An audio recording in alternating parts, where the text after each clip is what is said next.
Next જોઈએ, અનંત લંબાઈના સુરેખીય નિયમિત વિદ્યુતભાર વિતરણવાળા તારથી 2 સેન્ટીમીટર જેટલા લંબ અંતરે ઉદ્ભવતું વિદ્યુત ક્ષેત્ર 3×10⁸ ન્યૂટન પર કુલમ છે, તો તાર પર વિદ્યુતભારની રેખીય ઘનતા ખાલી જગ્યા થશે કે આપણને આપ્યો છે 9 × 10⁹ SI.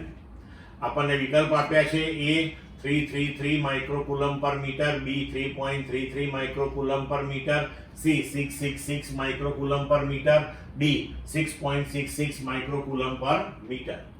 હવે જો અનંત લંબાઈનો સુરેખીય નિયમિત વિદ્યુતભાર વિતરણ વાળો તાર, તો એવા તારથી r જેટલા લંબ અંતરે ઉદ્ભવતું વિદ્યુત ક્ષેત્ર, એના માટેનું આપણે થિયરીની અંદર સૂત્ર મેળવેલું છે કે E = 2k⁻r.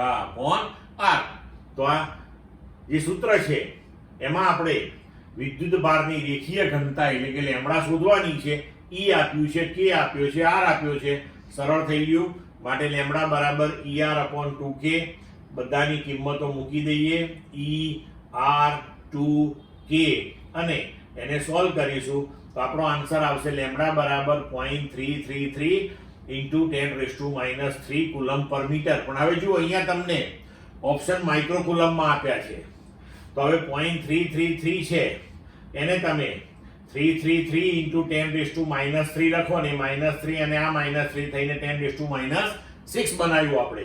હવે 10⁻6 ની જગ્યાએ તમે માઇક્રો લખી શકો. તો આપણો જવાબ થઈ ગયો લેમ્બડા = 333 માઇક્રોકુલમ પર મીટર. એટલે કે ઓપ્શન પ્રમાણે આપણો જવાબ થઈ ગયો અહીંયા આગળ A. એટલે આ આપણો જવાબ થયો A.